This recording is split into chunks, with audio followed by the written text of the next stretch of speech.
China's Commerce Ministry on Thursday accused the United States of being capricious over bilateral trade issues, and warned that the interests of U.S.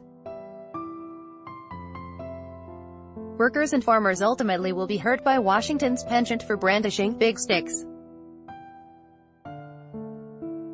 Previous trade negotiations with the United States were constructive, but Beijing has had to respond in a strong manner due to the U.S. tariff threats, Commerce Ministry spokesman Gao Feng said. President Donald Trump threatened on Monday to hit $200 billion of Chinese imports with 10% tariffs if Beijing retaliates against his previous announcement to target $50 billion in imports. The United States has accused China of stealing U.S. intellectual property, a charge Beijing denies. Washington's accusations of forced tech transfers are a distortion of reality, and China is fully prepared to respond with quantitative and qualitative tools if the U.S. releases a new list of tariffs, Gao told a regular briefing in Beijing. China could hit back at U.S. firms listed on the Dow Jones Industrial Average if Trump keeps heightening tension with Beijing over trade, state-controlled Chinese tabloid The Global Times said on Thursday. The 30-stock Dow, which counts Boeing Co., Apple Inc. and Nike Inc. among its constituents, fell 0.17% on Wednesday and has declined 0.25% this year. By contrast, China's benchmark Shanghai Composite Index has slumped 13.1% year-to-date. It is deeply regrettable that the U.S. has been capricious, escalated the tensions, and provoked a trade war, Gao said. The U.S.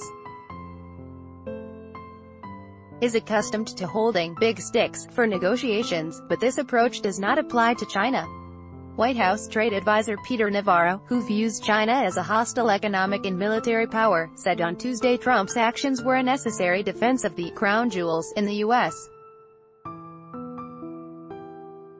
economy. None of the U.S. administration's efforts to negotiate with Beijing had yielded progress on changing China's predatory trade practices, Navarro said. Fending off criticism from some Western countries, China has said it is willing to boost imports and widen market access. In April, President Xi Jinping told a high-profile Chinese forum that import tariffs would be cut on goods such as cars, among other promises. In May, Beijing said it would lower import tariffs on 1,449 consumer goods, starting from July 1. I've been honoring my words with actions, she told a group of foreign chief executives in Beijing on Thursday.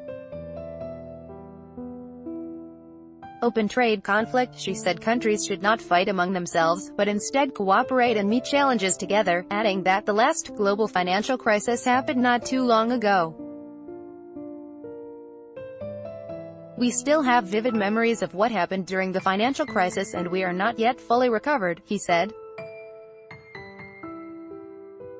We must also stay vigilant because, as economic growth still lacks momentum, we have seen a surge of trade protectionism, isolationism and populism. Global financial markets have shuddered this week amid worries about open trade conflict between the world's two biggest economies.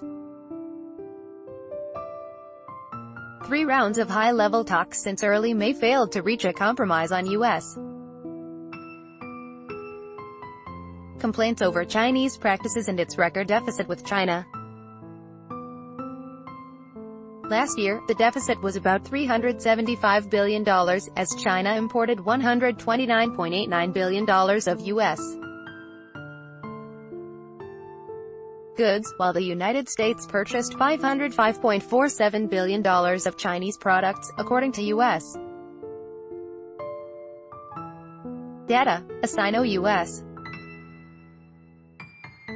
trade war could disrupt global supply chains for the tech and auto industries, sectors heavily reliant on outsourced components, and derail world growth.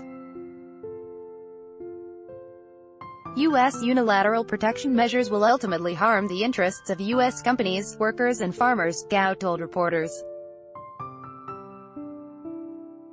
British forecaster Oxford Economics, in a recent note, said it will not be easy for the U.S. to identify $200 billion worth of Chinese imports that it can levy tariffs on without hurting U.S. companies and/or consumers, given the strong involvement of U.S. companies in a large share of China's exports to the U.S., Gao said. China and the U.S. were due to negotiate on issues around the manufacturing and service industries in the near future. Chinese shares fell on Thursday on investor worries about the trade dispute, with the Shanghai Index languishing at a two-year low and stocks of about 100 firms down by the daily limit of 10%. I suspect that the U.S.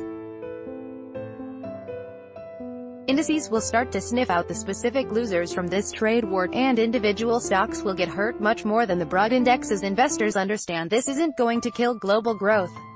Andrew Polk, co-founder of research firm Trivium China, told the Reuters Global Markets Forum. But it will impact some companies disproportionately. Even more tariffs. China said it would impose additional tariffs on 659 U.S. goods, with duties on 545 to kick in on July 6, after Trump said Washington would levy tariffs on $50 billion of Chinese products. Beijing's planned tariffs would add to duties it had already slapped on 128 U.S. goods, such as pork, fruits and nuts, in reaction to Trump's earlier move to impose taxes on Chinese steel and aluminum. The U.S. goods affected on July 6 also include pork and fruit, as well as soybeans, autos and an array of marine products. A trade war would hit U.S. farmers, a vast majority of whom supported Trump in the 2016 election. Jobs for the Chinese are just as precious as those for the Americans, Zha Daozhang, a professor of international political economy at Peking University, told Reuters in an email. It will be wise for the two sides to come back to the negotiation table, abide by a temporary agreement and turn down the rhetoric. Beijing has yet to set a tariff activation date for the remaining 114 U.S. products, which include crude oil, coal and a host of refined fuel products. We cannot be soft with Trump. He is using his irrationality as a tactic and he is trying to confuse us, said Chen Fenjiang, an economics expert at state-backed China Institutes of Contemporary International Relations. But if we could accomplish some of the things that he wants us to do, such as IP, market reforms, he'd be helping us. Of course there are risks, those would depend on how we handle those reforms. Reporting by Se-Young Lee and Ya-Wen Chen, additional reporting by Ben Blanchard in Beijing and Divya Chowdhury in Mumbai, writing by Ryan Wu, editing by Sam Holmes and Clarence Fernandez.